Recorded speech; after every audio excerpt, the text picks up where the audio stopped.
New Zealand ने super 8 मुकाबले में श्रीलंका को हराया और वर्ल्ड कप से बाहर का रास्ता दिखाया। जी हाँ, वर्ल्ड कप से आखिरकार एक मेज़बान देश जो कि होस्ट कर रहा है वर्ल्ड कप को, वो बाहर हो चुका है। सेम यही चीज़ इंडिया के साथ भी है। भारतीय टीम के ऊपर भी इस चीज़ की तलवार लटक रही है।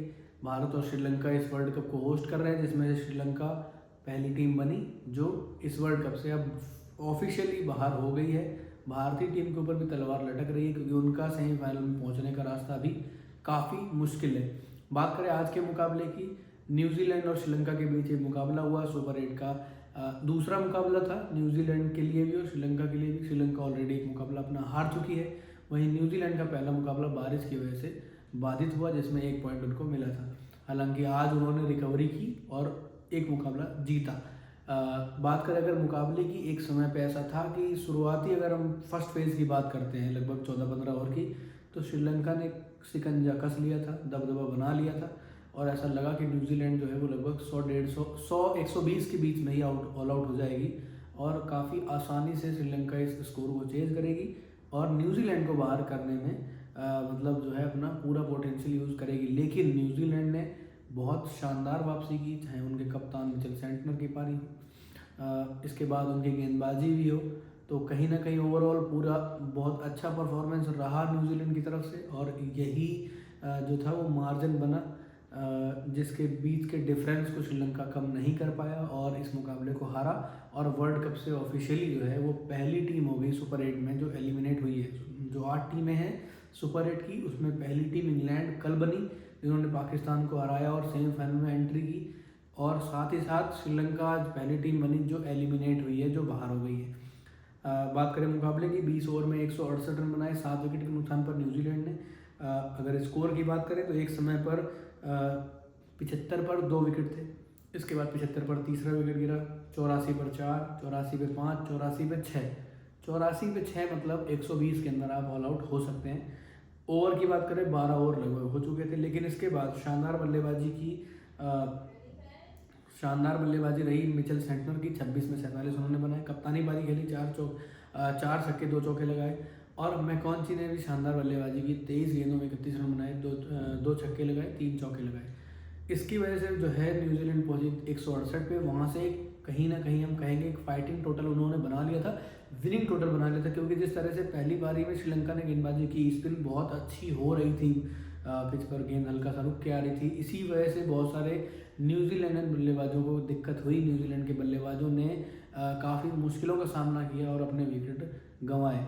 सेम इस चीज़ का फ़ायदा दूसरी पारी में न्यूजीलैंड ने उठाया जब वो गेंदबाजी करने आए और श्रीलंका को उन्होंने 20 ओवर में 107 रनों पर रोक दिया, 61 रनों से मुकाबले को जीता और साथ ही साथ 3 पॉइंट्स उन्होंने कर लिए हैं। अगर हम पॉइंट्स टेबल की बात करते हैं, ग्रुप 2 का ये मुकाबला था जिसमें हम देखें तो श्रीलंका है, इंग्लैंड है, पाकिस्तान है और न्यूजीलैंड है, ये 4 टीमें थी। इंग्लैंड ने कल ही क्वालिफाई कर लिया, 2 मुकाबले में 2 वो जीत चुके हैं। न्यूजीलैंड अब 2 मुकाबलों में 1 जीत और 1 नॉट रिजल्ट, मतलब नो रिजल्ट रहा उस मुकाबले का, उसमें उन्होंने 1 पॉइंट मिला, 3 पॉइंट के साथ दूसरे नंबर पर आ गई है। पाकिस्तान कल भी हारी थी, तो पाकिस्तान के 2 मुकाबलों में मात्र 1 पॉइंट है जो उनको एक नो रिजल्ट वाले मुकाबले में मिला। श्रीलंका 2 के 2 हार गई, इसलिए वो पहली टीम बनी सुपर 8 में जो एलिमिनेट हो गई है। अब न्यूजीलैंड के लिए काफ़ी आसान रास्ता है आगे, क्योंकि न्यूजीलैंड का मुकाबला इंग्लैंड से है और इंग्लैंड जो कि ऑलरेडी सेमीफाइनल में पहुंच चुका है, तो हो सकता है वो कुछ अपना जो उनके बेंच स्ट्रेंथ है उसको ट्राई करना चाहेंगे। जिन लोगों को बेंच पे बिठाए वो उनको मौका देना चाहेंगे कि even if any injury causes in their dug out, ये कोई इंजरी वगैरह होती है तो वो अपने जो बेंच स्ट्रेंथ है उसको चेक कर ले, उनको मौका दे दें। इसके साथ साथ न्यूजीलैंड के पास ये मौका रहेगा कि वो उस मुकाबले को जीतें और सेमीफाइनल प्रवेश करें।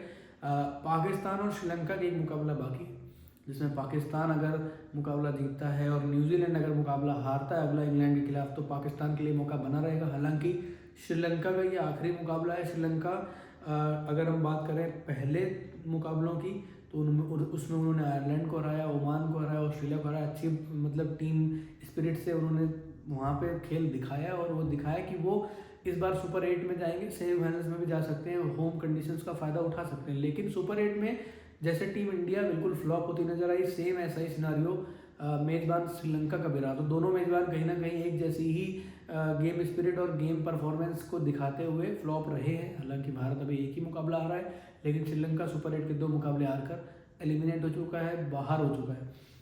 आखिरी मुकाबला बचा है पाकिस्तान से। अगर पाकिस्तान जीतेगा तो पाकिस्तान के पास मौका रहेगा, पाकिस्तान हारेगा तो श्रीलंका खुद तो जा ही नहीं रहा, एलिमिनेट हो चुका है, पाकिस्तान को भी ले डूबने वाला है। लेकिन श्रीलंका ये जरूर चाहेगा कि आखिरी मुकाबला सुपर 8 का मुकाबला अपने घर पर ना हारे। कैंडी मुकाबला होने वाला है जहाँ कल इंग्लैंड ने पाकिस्तान को हराया है, तो श्रीलंका ये चाहेगा कि घर में आखिरी मुकाबला खेल रहे हैं वर्ल्ड कप का। हो सकता है सुपर 8 के बाद सेमीफाइनल में नहीं जा रहे, लेकिन कम से कम जो होम ग्राउंड है और जो हमारे फैंस हैं उनको कम से कम इतना तो सुकून रहे कि एटलीस्ट हमने सुपर 8 के एक मुकाबले को जीता है। तो पाकिस्तान को वो हराना चाहेंगे। पाकिस्तान के लिए भी बहुत मुश्किलें हो गई। न्यूजीलैंड का लगभग सेमीफाइनल का टिकट कट चुका है, ये मान सकते हैं। तो ग्रुप 2 में इंग्लैंड ऑलरेडी कल क्वालिफाई कर चुकी है। न्यूजीलैंड में भी will be the next and second team to qualify for the semifinals. बात करें अगर ग्रुप 1 की, तो उसमें वेस्ट इंडीज़ और दक्षिण अफ्रीका इनका मुकाबला कल है, जिसमें दक्षिण अफ्रीका जीतना चाहेगा, साथ ही साथ भारत भी चाहेगा कि दक्षिण अफ्रीका ही जीते क्योंकि वेस्ट इंडीज़ हार जाए।